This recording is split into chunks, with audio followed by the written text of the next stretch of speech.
on the Blockbuster Busters Halloween Havoc. Honestly, I was expecting a real challenge. Zombie. And I looked upon your pale, blank, and motionless face and the blackest eyes. The devil's eyes. And I realized that what was living behind those eyes was purely and simply evil.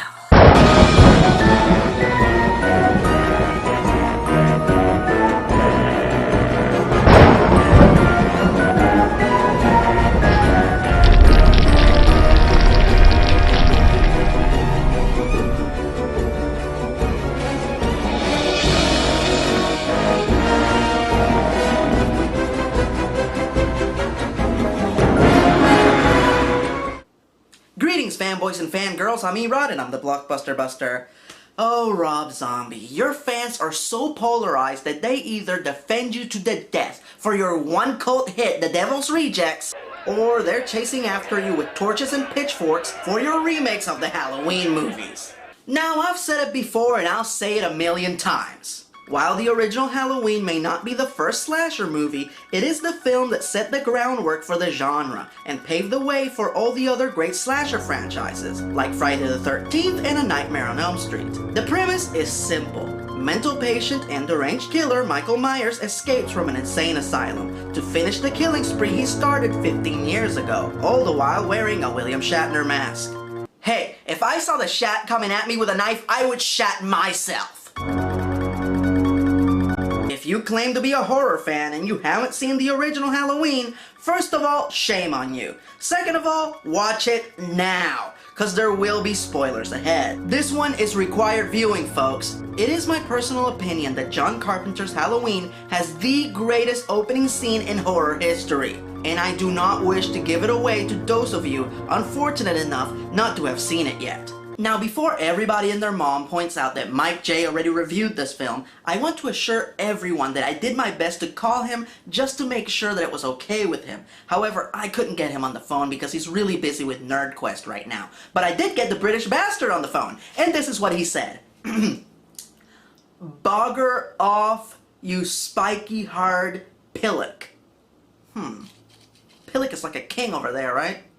Oh well, enough jawing. Let's take a look at one of the greatest horror movies of all time, Get Zombified! So our movie begins in the Myers home, where we meet a young and rather creepy Michael Myers, as well as his mom, his sister, and his mom's boyfriend. I'm pretty sure they're not married. The movie doesn't really explain their relationship very well, but what we do know is that boyfriend guy was injured and can't work, so mom is supporting both him and her kids by stripping. Yup, there's a scene in a strip club, in a Halloween movie. Somewhere out there, Michael Bay just punched the wall and said, Fuck, why didn't I think of that? So Michael and his sister come down to have breakfast before they head out to school and... I'm all broken up here, bitch. I can't work. Give me that book. Man, that bitch got herself a nice little dumper. What did you just say to her? What'd you do to him? Stroke him to death? Elvis. You know what? Take that damn thing off. You are starting to annoy me, boy. I hate you. And I hate you too. You see this? As soon as this heals, I'm gonna break it again on your fucking face. Oh my god, what the hell is wrong with these people? Are they from a parallel douchebag dimension? Scanner reads douchebag. Jeez Louise, I can't wait for the kids to get out of the house so they can interact with some normal people that aren't quite such extreme ass I heard your sister got caught selling blowjobs in the bathroom. holes. What the hell is wrong with the people in this movie? Does this even take place on the same Earth as our own? And oh my god, it's Judy from Spy Kids. Oh, hey, shit pants. Judy just cursed! Hey, Mikey, how's your mom doing? You know, my old man said that for $1 she'd rub her tits on his face. You're Judy! What the hell is going on here? So the principal comes in and breaks up the bathroom brawl and calls in Michael's mother. But as it turns out, he didn't call her because of the fight, he called her because Michael had pictures of mutilated animals in his backpack. Miss Myers, this is Dr. Loomis. I took the liberty of calling him in. Mrs. Myers, typically the thrill of hurting or causing pain to smaller creatures. It's often an early warning sign. Early warning sign for what? For much deeper and bigger problems. So he's got a creepy hobby, so what? Maybe he's into taxidermy, or maybe he's a huge fan of the Happy Tree Friends.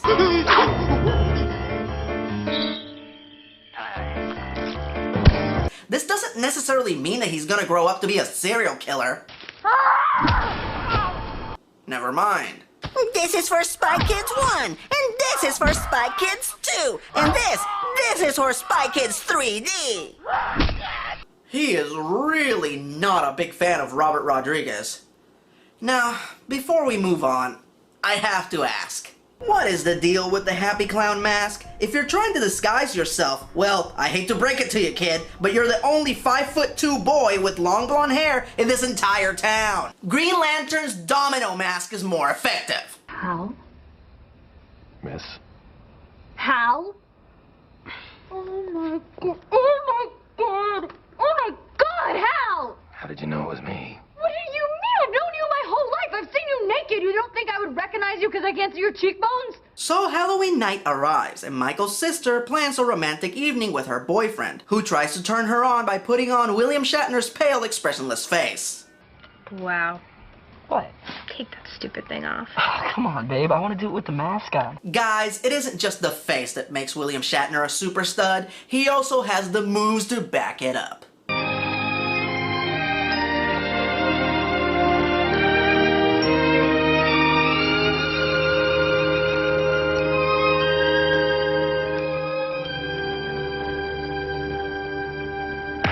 At that very moment, Michael comes home, and without a single inciting incident, he decides to go on his infamous killing spree. He takes out the boyfriend, the crippled douchebag, and then dons his signature mask to go after his sister, and, is this supposed to be scary? It's just a little kid in a mask. I see children dressed up like this during Halloween every year. God damn it, Rob Zombie, in 30 minutes you ruined the best scene in the entire franchise! Look, the original Halloween opens with a masked killer stalking and killing an entire family. The entire scene is done in real time, from the point of view of the killer, with no noticeable cuts, all of which climaxes with the killer shockingly being revealed as a 10-year-old Michael Myers. We don't get a backstory, we don't get a traumatic childhood, the movie makes no pointless efforts to humanize him. He was always a killer, that's all you need to know. This entire opening act is degrading to the franchise, and just as pointless as taking a badass character like Darth Vader and showing him as a cute little... oh, fuck.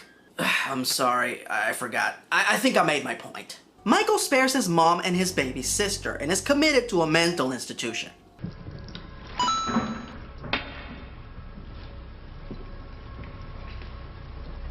Hey, Mikey. While at the mental institution, Michael begins having sessions with Dr. Samuel Loomis, played by fan favorite Malcolm McDowell. Now, up to this point, the movie has crammed 1,000,001 reasons for Michael growing up to be a serial killer. But now that he is actually getting the attention and treatment that he needs, he actually starts to get worse. He no longer speaks, and he starts making masks, which he wears all the time. Now, I don't know anything about mental therapy or serious mental conditions, but my point is, this is a movie. If you're going to spend 30 to 40 minutes trying to explain something and then not explain it at all, you're wasting everyone's time!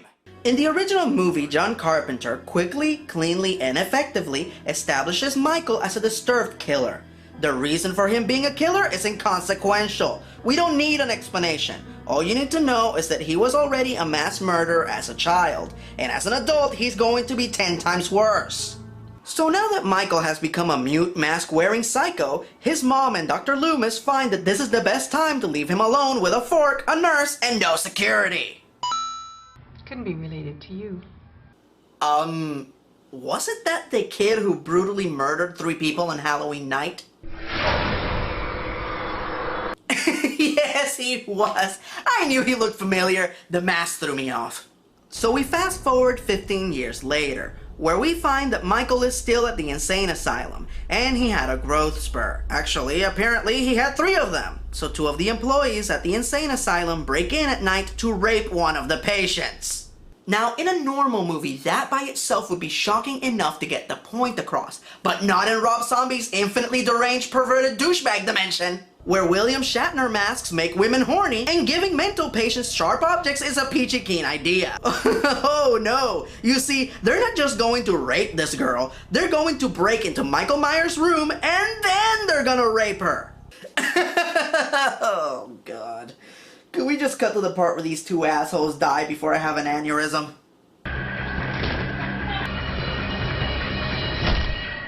Before Michael can mutilate any more of the staff, Danny Trejo shows up to try and subdue him. Now, Danny is Michael's only friend, so if anybody should be able to subdue him, it should be— oh my god, I forgot Michael Myers hates Robert Rodriguez. And this is for Spy Kids 1, and this is for Spy Kids 3D, and this is for Predators! Later, the asylum administrators discuss Michael's escape with Dr. Loomis. I mean, you're responsible. He's been like a comatose kitty for 15 years. If our security wasn't sufficient, Sammy, you should have warned us. What security? Do you mean the 2 rapists and the Mexican janitor? So Michael is out and about, but since he can't roam around in his asylum pajamas, he decides to steal a jumpsuit from a trucker in a public bathroom. Holy shit, it's Ken Foree. Ken Foree is one of my all-time favorite badasses. He is so badass that when Leatherface killed him in Texas Chainsaw Massacre 3, he was re-edited into the movie with no explanation. I'm not kidding about that, look it up.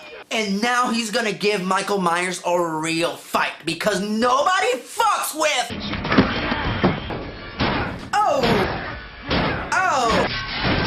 Oh, okay, Michael, I think you got him. Okay, yeah, he's definitely dead, dude. I don't think they're gonna re-edit him into this movie. After getting the jumpsuit, Michael visits the old abandoned Myers home to get his mask back. And I have to admit, this scene is pretty awesome, especially if you're a fan. You know, we've spent nearly half the movie with Michael Myers and we are yet to see Laurie Strode. Oh, some of you don't know who Laurie Strode is. Laurie is Michael's baby sister, who was adopted by the Strode family after the massacre. In the original film, she was played by super actress Jamie Lee Curtis. Not only did the role give her the title of Scream Queen, but it basically jump-started her career. Laurie was the first slasher heroine. She was virtuous and noble and the complete opposite of Michael. Almost saintly in the way that she would— Screwdriver, Mommy, you want a hammer? Look at this, Mom. Laurie! Thank you, Rob Zombie. Thank you for ruining the character of Laurie Strode and simultaneously ruining bagels for me. You fucker! Oh yeah, before I forget. Mason, Laurie! Who the fuck acts this way in front of their mother? If me or my sister would have sexually molested a bagel in front of our mom, she would have reacted as thus. So Halloween draws near. Laurie is gearing up to babysit for the night, while their friends get ready to do all the dumb shit that kids do in these movies. Michael is ready to start his killing spree, and for the first time in 50 minutes does this movie actually start to resemble the original. I mean, you need a boyfriend! Annie, I don't need a boyfriend. No, Fine. that's not— I meant you need— Annie! Oh my god! There are children sitting right there! What the hell is wrong with you people? Hey, weren't you that bitch that was humping Laurie in front of those kids? Totally inappropriate. Now hold still so I can stab you and shit. I agree. That was totally inappropriate. Totally. Totally. Totally. Totally. Totally. Totally. Totally. Totally. So we get a few cool homages to the original movie, and for the most part from this point on, the movie flows in the same manner as the original, but with more tits. See anything you like? Other than that, there is not much anything that is new or shocking. Oh! Woo! Oh, you got me, Rob. Woo! You got me, bro. That was a good jump scare. So Michael finally throws caution to the wind and goes after Laurie. Why is she holding her ass? Did he stab her in the ass and I miss it? So chronologically, this would be the scene where Dr. Loomis finally catches up with them and shoots Michael, saving the day. But nope, that doesn't happen yet. Instead, we see this. If you're straining your eyes trying to figure out what the fuck you're looking at, believe me, you're wasting your time. I'll explain it as best as I can. Apparently, Michael didn't want to kill Lori. Instead, he takes her to a dirt-filled basement where he has his dead mother's tombstone on display. He proceeds to take off his mask and just sit there. And what exactly is the naked corpse of Lori's friend Linda doing in the middle of the room? More tits? Oh, damn, why didn't I think of that? Oh, this is stupid. Just stab him in the neck and run away already. You motherfucker! So finally, Loomis shows up and saves the day. And then he goes on to deliver one of the most famous lines from the original movie. Is that the boogeyman? As a matter of fact, I do believe it was. Well, that wasn't so tedious. Oh, it's still going. Gotta love the fake out endings. Michael, stop!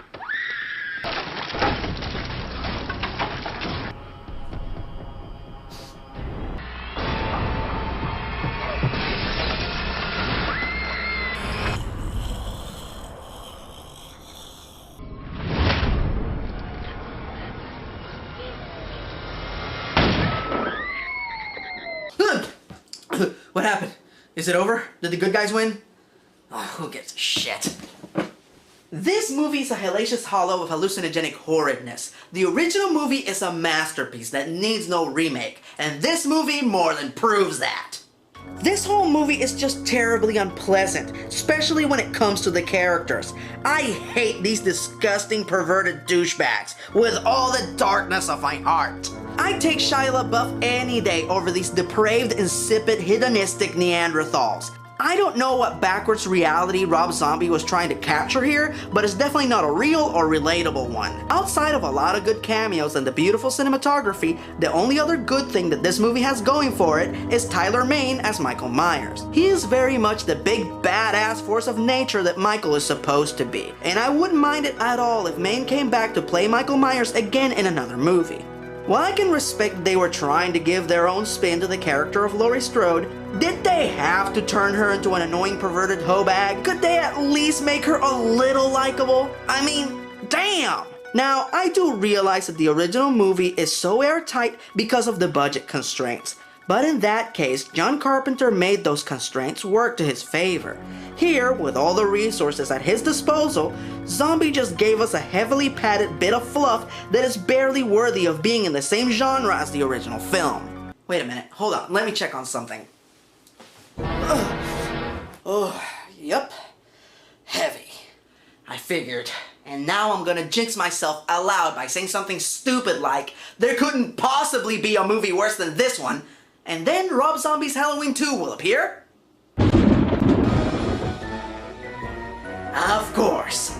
Crypty? Yes, Erod? You're an asshole!